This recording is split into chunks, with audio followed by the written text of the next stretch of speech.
పరమాత్మనే నమః. అంతరాత్మనే నమః. గురుభ్యో నమః. నా పేరు జయలత. నేను కుషాగూడ నుంచి వచ్చాను. నా తురియ దానంలో నేను పొందిన అనుభూతి ఏమిటంటే, నేనున్నాను అనుకున్నప్పుడు నా ఫ్యామిలీ మొత్తం, నా కుటుంబం మొత్తం ఉన్నది. నేను మాత్రమే ఉన్నాను అనుకుంటే నా శరీరం మాత్రమే ఉన్నది. నేనై ఉన్నాను అంటే అక్కడ నేను అంటే ఆత్మ మాత్రమే ఉన్నది అనే అనుభూతి అనిపించింది. త్రిశక్తి గురుభ్యో నమః.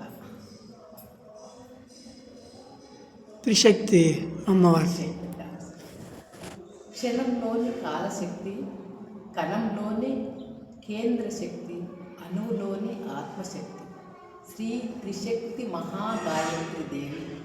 ఈ 3 శక్తులే అమ్మ అని నాకు అనిపించింది. శ్రీ గురుభ్యో.